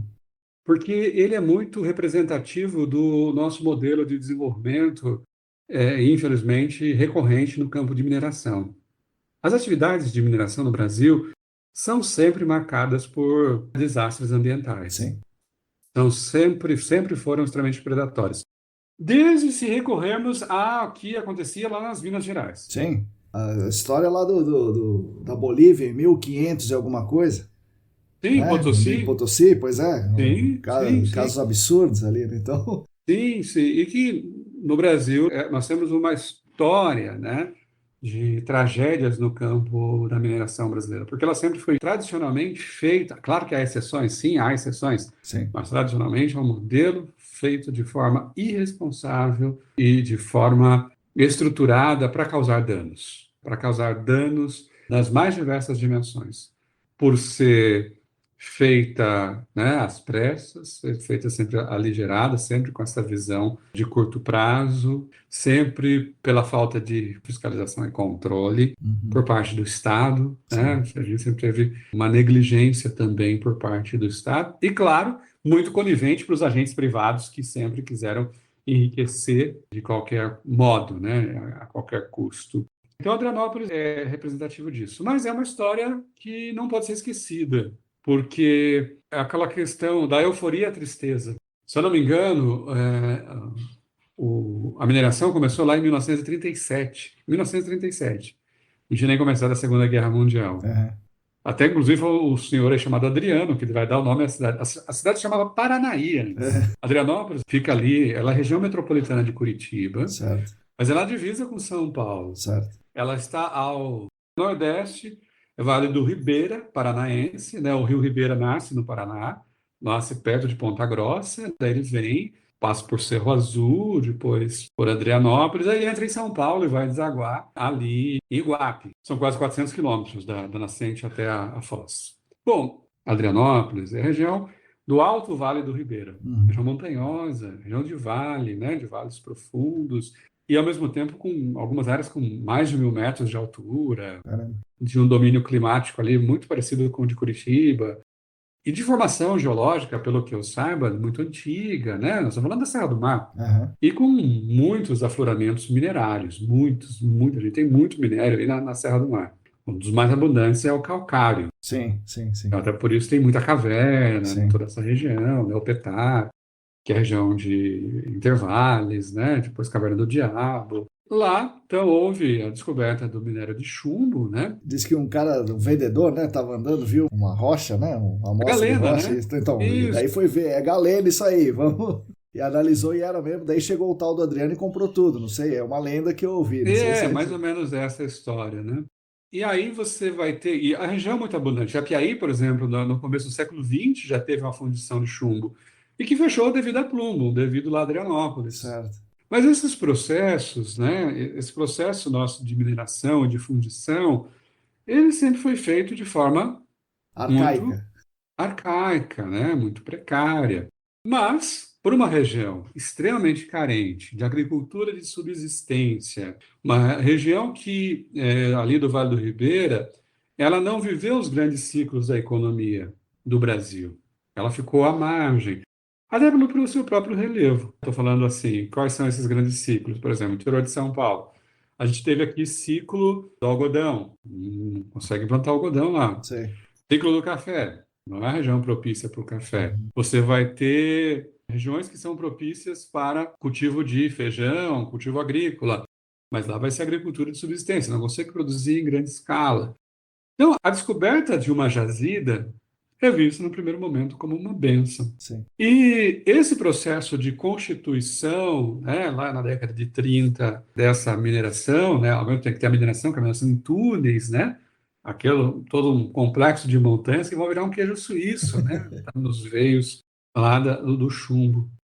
Ele é feito com uma mão de obra de baixa qualificação, Uhum. mas que passa a ter um salto na sua qualidade de vida, porque nós vamos ter um dos primeiros grupos de pessoas naquela região do Vale do Ribeira com carteira assinada. Uhum. Olha que incrível, porque vamos lá no começo da década de 30. Sim. E, além de tudo, é aquele modelo de exploração mineral em que a companhia ela cria uma cidade no entorno Sei. para os trabalhadores. Vila, né? Uma vila, né? Vila operária, mas ao mesmo tempo, né, muito bem planejada, para casa, para as chefias, Uhum. né, em toda a hierarquia conforme os postos, É. com uma estrutura de lazer, enfim, tudo aquilo que aquela típica cidade de Ohio. Certo. Parece uma coisa, a Plumbum, né, a vila do entorno da Plumbum. Quando eu conheci, quando eu cresci, eu achei aquilo incrível, Marco. É. Porque, né, eu cresci em Itaoca. E Uhum. ainda na minha infância, a Plumbum estava operando. Certo. E aí tinha, às vezes tinha algum casamento, né, ou um batizado de algum conhecido da minha família, e a gente ia lá, Certo. a pé, atravessava Baus, É. ou atravessava de canoa ou ribeira, e ia caminhando até lá. Caramba. E eu achava aquilo incrível, né? Porque você imagina um lugar que você chegava, campo de futebol, quadra poliesportiva, piscina, arborizada, né, com as mangueiras. Então, ou seja, um padrão que saltava os olhos para a população. Inclusive, criou ser da Plumbo, né, trabalhar na Plumbo, como chamava, É. era alguém que comprava qualquer coisa no comércio, Sei. né? Tinha crédito, porque o cara trabalha, entendi. Alguém que passa a ter um prestígio, né, o trabalhador lá da mineração ou da fundição. E é claro, o pessoal amava Plumbo, né? Lógico. Claro, sim. Ela vira um oásis em termos, assim, num primeiro momento, de aceitação, né? De criar um estilo de vida, né? Você cria, então, um grupo de trabalhadores assalariados, você cria uma classe trabalhadora, né? E uma classe trabalhadora que passa, a, inclusive, gozar aí de um conjunto de benefícios que essa população desconhecia, né? Que essa região desconhecia esse tipo de arranjo. Que é uma região de caboclos, de ribeirinhos, né? Comunidades quilombolas e de sitiantes, Uhum. de gente muito simples, né, do interior do Paraná e interior aí de São Paulo, Vale do Ribeira, né, dos dois estados. Mas lembremos, a Plumbo, ela vai operar, ela tem uma alta produtividade, Uhum. tem quase 40 anos, né, Uhum. em operação. Ela vai atuar a maior parte do seu tempo no período que a gente não tem legislação ambiental. Sim. Ou seja, poluição é consequência do progresso, Sim, né? exatamente. É isso aí. É bom que tenha poluição, porque é sinal que tem progresso. Tem progresso, né? Isso. Então, esse é o primeiro ponto. Vamos pensar assim: existe uma conjuntura que não olha para os passivos que estão sendo gerados, né? Que estão sendo deixados. O segundo ponto que a gente vai poder observar ali é que ela vai ter assistência médica, né? Uhum. Ela, ao mesmo tempo, ela consegue, ela vai ser aquela empresa que tem um pacote completo. Ela vai deixar, ela vai remediar aquela situação, né? E ela vai criou um modus operandi de conduzir isso, Uhum. mesmo as pessoas sabendo que aquilo causava problemas, Uhum. que era um risco, mas a empresa tinha uma estratégia de conduzir isso. Sim. Inclusive, chega alguns momentos lá nos anos 80, anos 70, ah, mas a gente fornece EPI, Certo. pessoas que não usam. Sim. É, sabe como é que é, né? O trabalhador não gosta de usar o EPI. Isso, ah, enche o saco, Isso. incomoda É, essa muito. máscara na cara da gente aqui, né? Da Covid, é fogo. Isso, são essas coisas, É. né? Mas a coisa vai mudar a partir dos anos, final dos anos 70, começo dos anos 80. A empresa antes teve um grupo francês, né, que inclusive tinha até aeroporto, tinha lá uma pequena pista de pouso, né? É. O pessoal conta lá Eu acho que era uma vez por mês, o avião pousava, recolhia ouro, quilos de ouro e prata. A galena tinha chumbo, muito chumbo, e tinha prata. E também E tinha. ouro também. Então, o ouro, né, tava ali, né? E Isso. não era assim, contabilizado, sei lá. A Pena Roya dizem, né, isso no tempo do grupo francês. Então, novamente, outra coisa também interessante. Quem fica mais tempo nessa exploração é um grupo francês, que retira essa riqueza, né, inclusive ouro. Inclusive, o pessoal fala que o ouro, esse avião ia para São Paulo, não sei qual aeroporto, e de lá partiu França, né? E o passivo fica lá, né, pro Vale do Ribeira. Sim, aí a partir dos anos 80, a gente vai ter um aumento expressivo dos casos de pessoas adoecendo e a diminuição da atividade. E, ao mesmo tempo, o fortalecimento da política ambiental. Sim, sim, sim. Vão aí surgindo o INEPAR, né, que é o Instituto lá do Paraná, que é o tipo a CETESB do Paraná, as denúncias da população ao Ministério Público do Paraná vão fazer uma pressão enorme, né, sobre a empresa. Mas aí já tínhamos quase 40 anos de história de contaminação, porque essa contaminação se dava por muitas maneiras. Então, ou seja, a contaminação no processo, Sim. você tem a contaminação na fundição, e você tinha ali o lançamento desse material na atmosfera, né, do processo de fundição, os restos de fundição descartados regularmente, os rejeitos, resíduos Sim. sólidos desse processo, e o material que era dos efluentes desse processo, da parte que existia água nesse processo, lançados diretamente no Ribeira. Então era muito comum ter mortandade de peixes no Ribeiro. Sempre um rio limpo, um rio de porte médio, né? E as pessoas sempre relatavam isso, uma quantidade gigante de peixes mortos pelo rio, porque quando faziam lá lavagem de algum processo. Aí, aquela empresa que era vista como um local que o pai idealiza para o seu filho trabalhar, Uhum. começa a ser vista como ameaça. Uhum. Ou seja, os casos, principalmente na Vila Mota, Sim, sim. tem a Vila Mota ali e tem a Vila Mota em Poranga, Ah, e a Mota, né, é. que é também desse povo, é tudo meio que ancestrais lá. E aí você vai tendo muito aumento de doenças pulmonares, neurológicas, né, que vai explodindo. E eu tive pessoas da família. Meu avô morreu cedo, de doenças do sistema digestivo, né? Meu avô morreu com 62 anos. Não sei se foi contaminado, porque ele fazia muito tempo que ele trabalhou lá, tinha trabalhado na mineração. Mas outros tios também que trabalharam, mas também tiveram alguma sequela, problemas pulmonares. Só que depois que sai da empresa, né? Sim. Boa sorte, né? Boa sorte, né? Sempre foi essa conduta, né? Enquanto essa pessoa tá na empresa, ainda muitas vezes tinha ali uma assistência médica, um acompanhamento e tal. Enfim, o triste disso é que a Plumo depois foi o grupo Trevo, né, que comprou, e depois a empresa entrou em falência, e aí ficou todo esse passivo. Se eu não me engano, eu acho que uns 2, 3 anos atrás, ou mais, mas foi de 2015 para cá. Eu sei que eles perderam na justiça. Sei que o Ministério Público do Paraná condenou quem administra essa massa falida. Se eu não me engano, eu acompanhei na época, acho que foi uns 40 milhões de reais de indenizações e tudo mais. Mas isso, até onde eu saiba, inclusive foi apenas o prefeito dar certo conversar com o Vandir, ele deve estar muito atualizado Sim. sobre o desdobramento disso, né? Mas até onde eu saiba, isso não tinha sido efetivado, né? A pena sendo cumprida. Mas Adrianópolis deixou isso. Ela ficou com esse estigma, porque você teve, então, muita gente contaminada, mas não só de Adrianópolis. O problema, aí o pessoal da Unicamp e da Federal do Paraná, desde os anos 90, fizeram vários estudos, analisando água, sedimento. Sim. Ali na Vila Mota, o índice de contaminação da população é muito grande. No sangue, né? Eles avaliaram o sangue das A pessoas. amostra de sangue da população, Então as exatamente. pessoas estão contaminadas no sangue. Isso é um absurdo, né? Um negócio assim gigante. Sim, e isso pode dar sequelas Sim, a qualquer momento, né? sim, Doenças neurológicas, cardiorrespiratórias, má formação sim. fetal, é um negócio. Tanto que há relatos de crianças, né, que nasceram com algumas doenças e não sobreviveram, Uhum. né? Nada comprovado, porque ninguém conseguiu investigar isso a Pois é, fundo, mas pois é. suspeitas.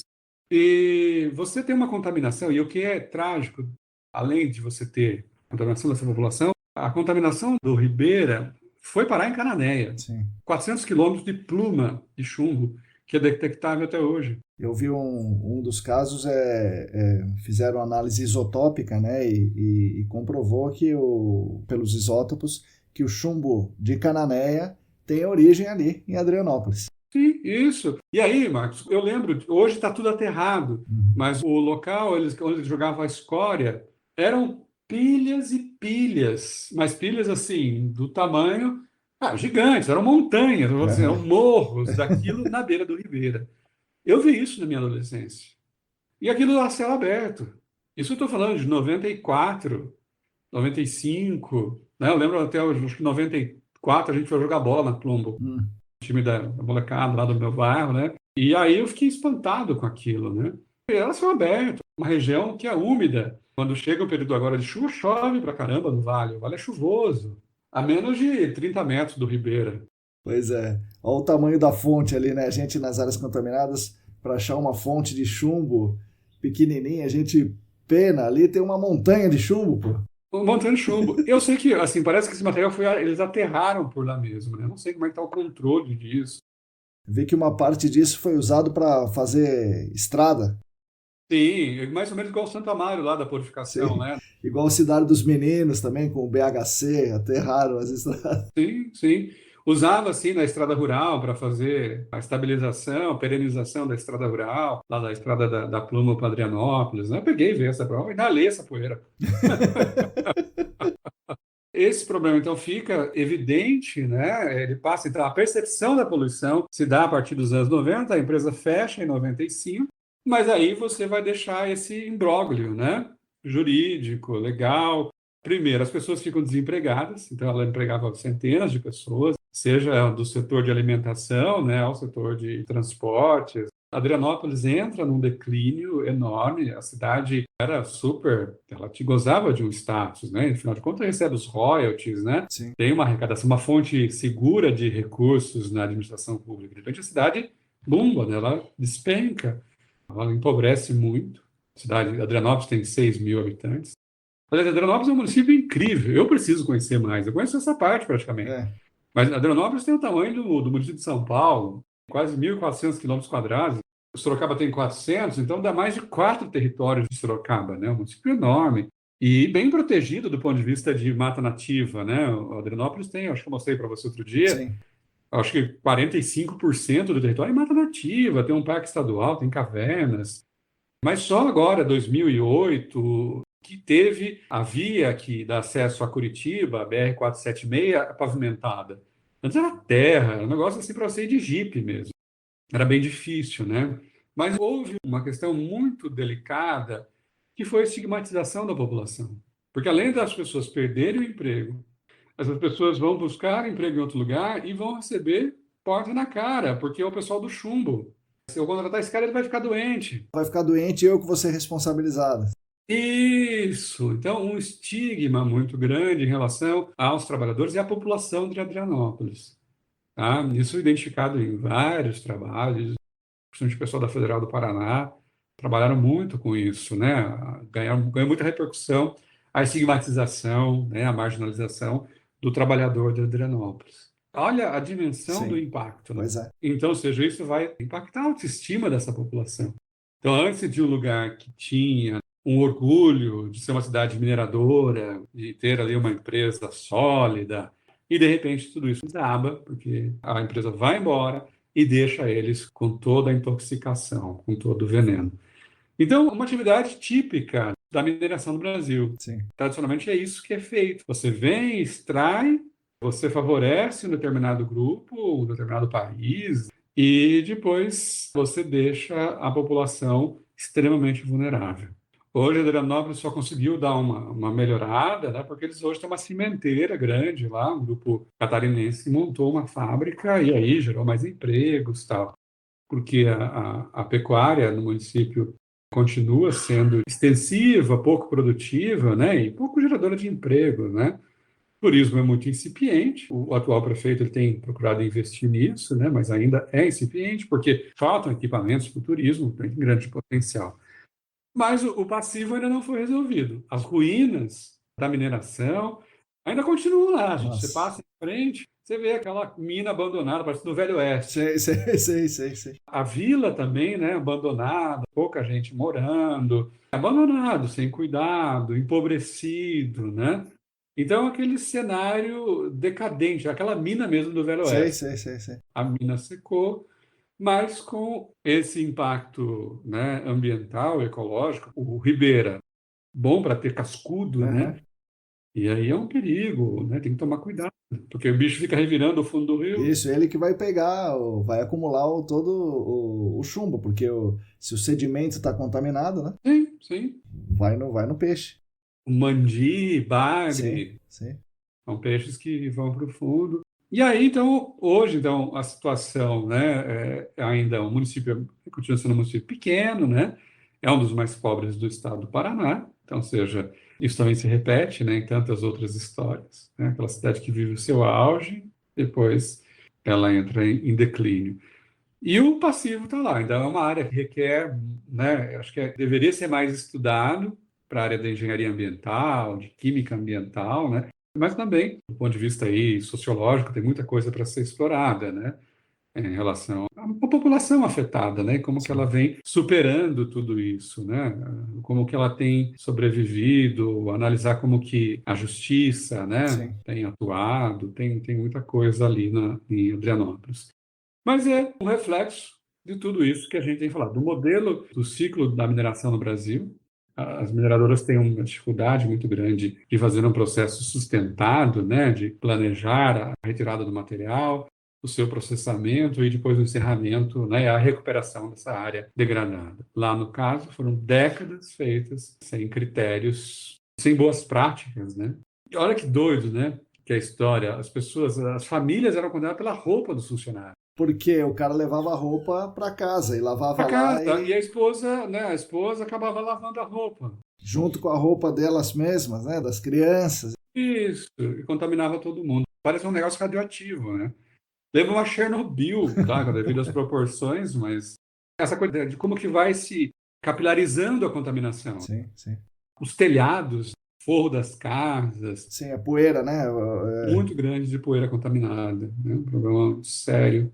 O gado do entorno, Sim, as pastagens do entorno também vão ser contaminadas com chumbo. Então, lembra um pouco da radiação, né? sim. Então, isso vai para a carne do O animal. leite, analisar o leite, Leite, né? isso. O leite contamina, né? Leite contamina. Então, uma cadeia de contaminação e de intoxicação, recai sobre uma região já muito carente. Sim, Porque a atividade, ela só focou na extração. A empresa não investiu em outras coisas, sim. ela também não houve um processo de desenvolvimento social na região. Porque estava usando sempre mão de obra de baixa O qualificação, mais né? barato que eles podiam pagar, né? Eles iam. Isso, né? Então, não, dali surgiu uma tecnologia, desse processo foi possível toda uma atração de outros investimentos, de empresas subsidiárias, nada disso aconteceu. Era exploração, isso era carregado e mandado aí para as indústrias. A matriz ganhava o bônus, né? Deixando o ônus ali. Exatamente. Mas vale muito a pena, né? Para quem estiver nos ouvindo, em Apiaí, a região lá tem uma estrutura hoje de hospedagem, né? Uhum. Vale a pena conhecer. Eu não conheço, eu conheço bastante gente que trabalha em áreas contaminadas pelo Brasil afora, né? Mas eu nunca ouvi alguém falando que trabalhou ali. Ah, tá. Talvez porque a indústria tenha fechado, enfim, mas eles que obrigam alguém a fazer. Mas eles têm que obrigar alguém. E quem é esse alguém, né? Até eles acharem o alguém para efetivamente pagar os estudos, que aí os nossos ouvintes serão contratados em algum momento para fazer. Sim, E já tem uma avaliação preliminar, né? Como a gente fala, avaliação preliminar já feita, que você falou para eles aqui, ó, pessoal, tem um aterro gigante do lado do rio. Ali é uma fonte a ser investigada. Hoje eu também não sei como está essa questão desse quem que gerencia, quem que é a empresa, como é que é essa situação jurídica mesmo, né? Quem responde por esse passivo, né? Desse grupo. Porque, se eu não me engano, é o mesmo grupo lá de Santo Amaro, né? Então, pois é, isso que eu ia te perguntar, porque a Plumbum, lá era Plumbum também, né? O Aham, mesmo nome, não sei se é a mesma empresa. a mesma empresa. Só que Santo Amaro ganhou notoriedade, né? Cidade da Dona Cano, né? Verdade. Sim, sim, muito mais famoso. Mas Adrianópolis né? Não ganhou essa repercussão, acho que por ter essa cidade, infelizmente, concorrente, né? Sim. Mas o drama, os impactos são equivalentes. Lá também contaminou todo o rio, né? E eles fizeram análise nos peixes, nos crustáceos e estavam muito contaminados. Se eu não me engano, o índice lá na Vila Mota, eu lembro desse trabalho da Unicamp, estava 22 vezes acima da OMS de chumbo nas crianças. Na época, eu fiz um levantamento, assim, eu salvei tudo que tinha. Isso lá em 2006, 2007. É. Deixa eu salvar essas coisas, que era a época da questão das barragens. Sim. Porque ainda tinha essa. Como vocês vão alagar um negócio que está contaminado? Sim. Nossa, se alagasse ali, já pensou? Meu Deus do céu, né? Pô, aqui é tudo que certamente o grupo deve querer, né? Sim. Alaguem. Não é mais meu. Alagou é do cara. Exato. Mas, se eu não me engano, assim, no município de Adrianópolis era em torno das crianças, era em torno, acho que, de 15% contaminadas.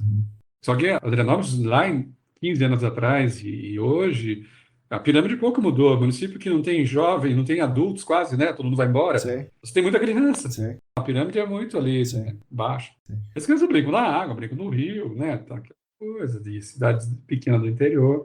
E tem um negócio interessante para o sociólogo falar, que eu li numa notícia sobre Adrianópolis, que nessa pesquisa, eu não me lembro os números, mas os meninos, né, crianças, homens, eram mais contaminados do que as meninas. E uma das explicações é que os meninos brincam mais fora e as meninas não tanto. Pode ser mesmo, né? Porque menino ali, moleque no Ribeiro, é isso. Você vive no Rio o dia inteiro, até chegar em casa e levar uma surra da mãe, né? Então, a minha rotina era essa. E pesca mais também, né? O moleque tá mais na beira do rio pescando. Essas coisas de moleque criado solto, né? Que é típico de lá, né? E a contaminação é de chumbo, né? A maior grande massa da contaminação é de chumbo. Tem chumbo no sangue das crianças e tal. Mas os processos industriais ali também usavam outros contaminantes. Eu lembro do cianeto, mas eu não sei mais o que usava. O que mais eles usavam ali que contaminava as coisas? Usava mercúrio, né? Ah, mercúrio também usava lá? Mercúrio também. Também é comum o uso de mercúrio. Até porque, sabe, eu lembro de mercúrio porque olha só, era comum crianças lá brincando com mercúrio, porque o negócio brilha, não é? Sim, legal pra caramba, a bolinha fica ali, né? Então era comum ter mercúrio por ali. Nossa Senhora. Tem uma história devastadora aí, né? Sim. De intoxicação. Bom, pessoal, olha aí. Quem está pensando em fazer o seu TCC aí no Senac, quem está pensando em entrar no mestrado aí, vamos olhar para as áreas que a gente chama de órfãs, né? Não são órfãs, mas infelizmente não tem o responsável legal muito bem constituído para pagar os estudos, mas quem sabe aí tem uma oportunidade. E quem quiser ir lá mesmo para conhecer, porque não é tão longe, né? Sim. Quem está em São Paulo, aqui em Sorocaba, nós estamos falando Sorocaba, daqui lá 2 horas e meia. Certo.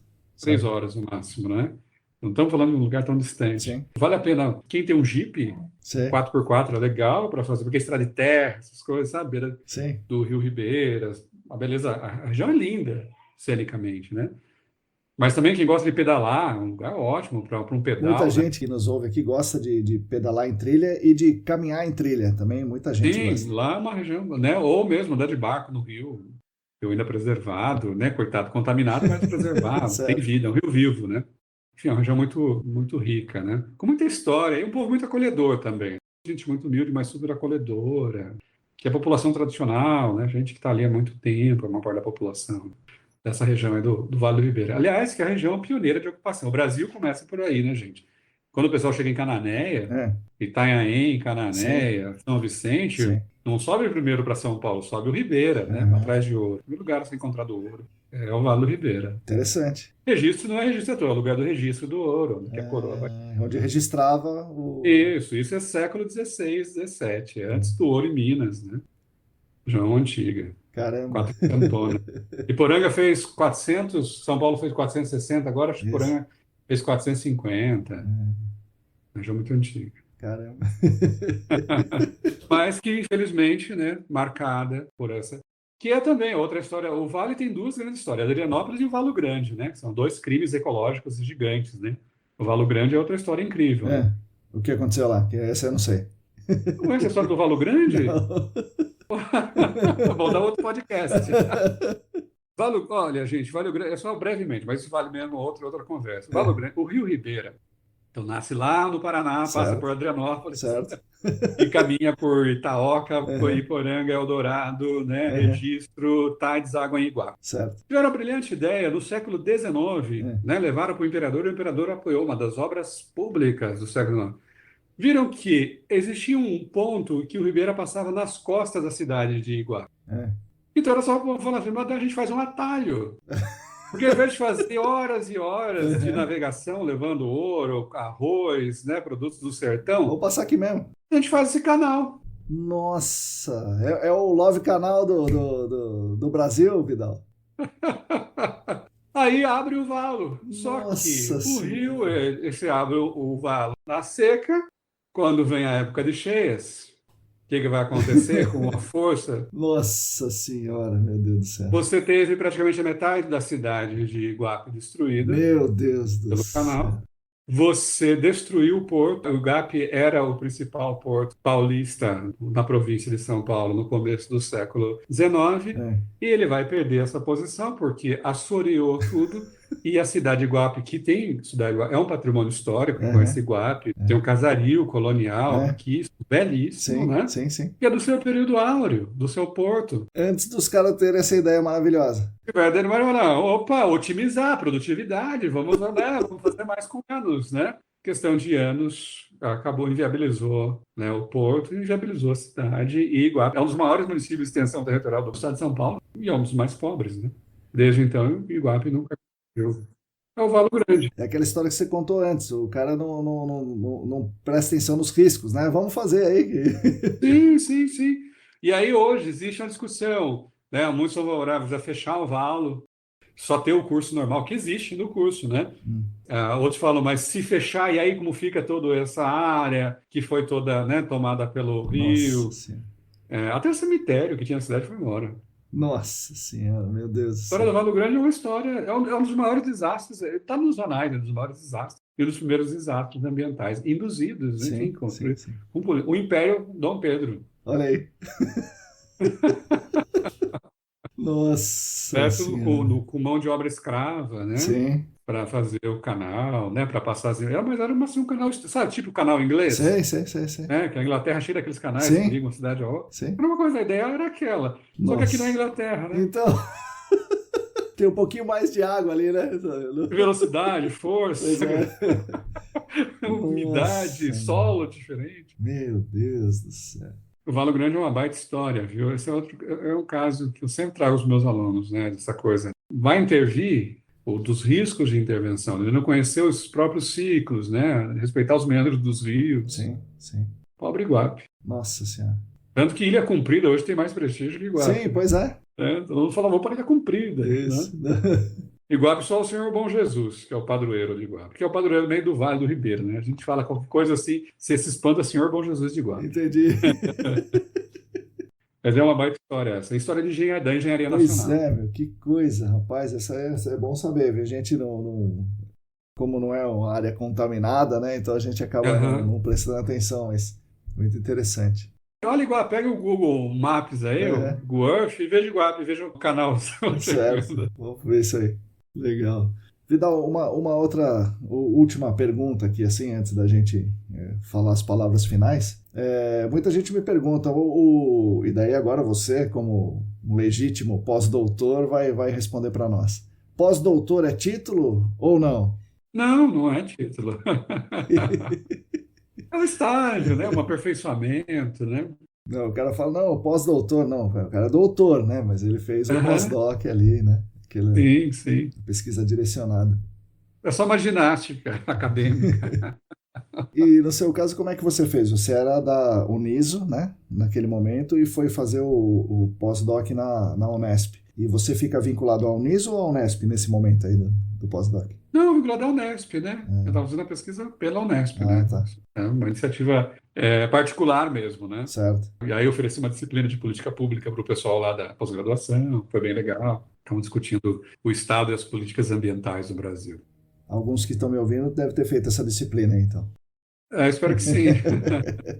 Mas foi bem, bem legal. Legal, Vidal. Mais uma vez, então, obrigado pela discussão, pelas palavras, pela aula aí que você deu pra gente.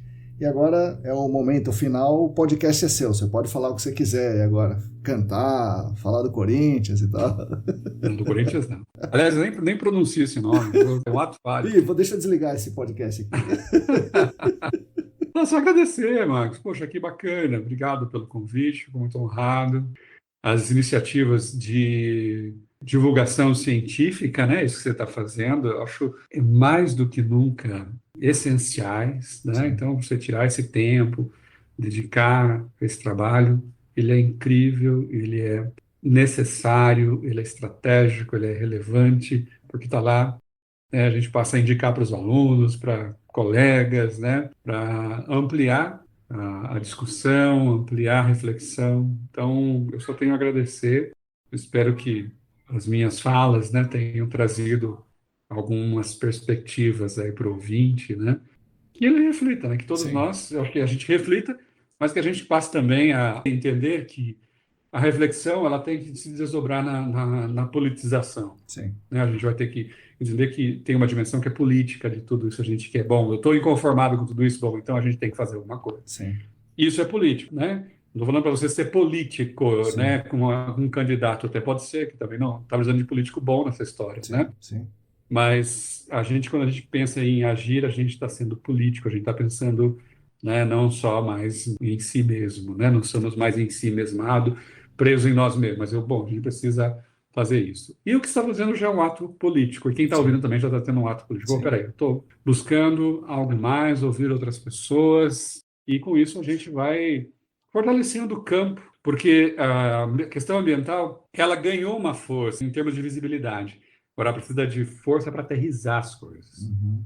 Ela precisa agora chegar mesmo nas instituições, ela precisa chegar nas políticas públicas, né, e mostrar que ela não é só algo setorial, mas ela é do tutano das coisas, né? Ela está aí no amálgama de todos os processos. Sim. E é isso que eu não consigo ver mais de forma diferente. Tem que trazer para dentro de todos os debates para que as pessoas compreendam, atuem, acompanhem, monitorem, para que situações como essas, né, da mineração, por exemplo, né, de intoxicação, de envenenamento, contaminação, deixem de ser, isso é comum, né? Sim. Não é comum, não pode ser aceitado, não pode ser tolerado e tem que ser combatido. Sim. Obrigado, Vidal. Obrigado. Agradeço. Parabéns pelo seu trabalho. Valeu. Essas foram as palavras do professor Vidal Dias da Mota Júnior. Imagino que vocês também tenham gostado. São tantas as coisas para destacar que eu precisaria de um outro podcast, mas eu vou tentar aqui resumir. Primeiro, vejam a importância das comunidades eclesiais de base, as famosas SEBs, lá nos anos 70, 80, 90, né, para a formação do pensamento crítico do povo, tanto na zona rural, e aí temos o Vale do Ribeira como exemplo, mas também no semiárido nordestino, lá na Amazônia, nas periferias de São Paulo, no ABCD e muitos outros lugares. Recomendo que estudem sobre os trabalhos das SEBs e de como elas tinham essa opção pelos pobres, como elas chamavam, baseada na teologia da libertação, e foram, de certa forma, aí sufocadas pelo Vaticano, né, em especial pelo cardeal Ratzinger, que veio a se tornar o Bento XVI, né? E esse período também coincide com o crescimento da renovação carismática nos anos 90, anos 2000, essa renovação carismática apoiada pelo Vaticano. Vale a pena vocês darem uma olhada nisso, é uma história bem interessante. O conceito da crise de civilização, da crise do hipercapitalismo, ao invés de uma crise ecológica, uma crise ambiental ou crise climática, também é muito interessante. E essa análise, né, só poderia ter vindo de um cara das ciências sociais. Vale muito a pena refletir sobre isso. Como vocês ouviram, não existe uma saída individual, uma saída fácil, tipo, eu individualmente vou tomar banho mais rápido para economizar água, ou individualmente eu vou deixar de comer carne, ou individualmente eu vou andar a pé para diminuir o consumo de combustíveis fósseis. Embora sejam ações importantes, né, e devam ser estimuladas, isso somente não resolve o problema, porque o sistema como um todo é o que gera a crise. E não é uma ação individual que vai resolver a crise, e não é uma ação individual, ou deixar de fazer aquela ação individual que vai solucionar a crise. A saída para a crise civilizacional deve ser coletiva, deve mirar o sistema de produção e acumulação, e obrigatoriamente a saída deve ser cooperativa. Outro conceito legal, a teoria da modernidade ecológica. Ele recomendou para a gente, né, muito interessante e muito forte nas ciências sociais. Nós costumamos achar que o consumismo exacerbado é o grande problema ambiental, e realmente é um grande problema. Mas se a gente for ver quem é que consome, qual parcela da população efetivamente consome, Na verdade, o problema está que a maioria da população fica alijada desse consumo e não consome nem o mínimo para sobreviver e tem que vender a sua força de trabalho a um preço muito baixo, o que proporciona o ciclo de acumulação e consumo de quem pode produzir e quem pode acumular e quem pode consumir. Então a teoria da modernidade ecológica eu não conhecia, é interessante vocês também darem uma olhada nisso. O outro conceito interessantíssimo que eu também não conhecia é o de sociedade do risco, do alemão Ulrich Beck. Eu pesquisei sobre ele depois dessa nossa gravação aqui do episódio e achei o máximo, e achei totalmente ligado aos conceitos do GAC. Recomendo fortemente a todo mundo que está me ouvindo aqui. Pretendo aí, mais na frente, fazer um episódio sobre isso, vou estudar melhor, é lógico, e fazer um episódio sobre a sociedade de risco. Bom, e por fim, os absurdos da contaminação em Adrianópolis. Embora o chumbo seja o grande contaminante, ainda temos a contaminação nas pessoas, sem falar da contaminação no solo, na água subterrânea, tem contaminação nas pessoas por prata, por cianeto, por mercúrio. Fora o problema social gravíssimo das pessoas de lá serem chamadas de o pessoal do chumbo. Além de sofrer com a contaminação, com o desemprego, com as ruínas da própria cidade, não consegue se reerguer em outra cidade pelo estigma de ser o pessoal do chumbo. Então, uma coisa realmente muito triste. Eu falei que era a última, mas tem mais uma coisa. Procurem no Google Maps, procurem que vocês vão achar legal. Procurem no Google Maps a cidade Adrianópolis e procurem a Plumbo. Fica realmente colada no Rio Ribeira, é bem legal de ver isso. E é muito perto da Vila Mota, onde os familiares do Vidal moravam ali e tal. E seguindo no rio, vindo pro litoral, vejam o tal do Valo Grande, que ele também me falou e eu estudei depois da gravação. É um negócio muito legal, um caso muito, muito interessante. Dá também um podcast muito legal. Em resumo, foi uma bela conversa aqui que nós tivemos, em que eu aprendi bastante. Eu espero que todos e todos vocês sejam atletas, sejam ruins de bola, e sejam ávidos leitores, ou o cara que só lê de vez em quando. Eu espero que todo mundo aí tenha aprendido a apreciar mais as ciências humanas, em especial as ciências sociais e a grande interface que elas têm com as ciências ambientais e com o gerenciamento de áreas contaminadas. Obrigado a vocês que me ouvem. Nós da ECD Training, junto com o professor Vidal e com vocês, continuaremos dando a nossa contribuição para o crescimento coletivo de toda a comunidade do GAC. Com isso, continuaremos lutando por um mundo melhor e mais justo para todas e todos e também para as futuras gerações. Sigam a gente no YouTube, Telegram, Instagram, assinem a nossa newsletter e fiquem conectados. Somos atualmente em 502 assinantes na newsletter, 423 inscritos no nosso canal do Telegram, 943 inscritos no nosso canal do YouTube, quase chegando no 1000, 862 seguidores e seguidoras no Instagram e 47 colaboradores financeiros no Apoia-se. Repetindo, se você quiser e se você puder, contribua financeiramente conosco. Entre no site apoia.se/ecdambiental. A todos e todas vocês, muito obrigado e até a semana que vem.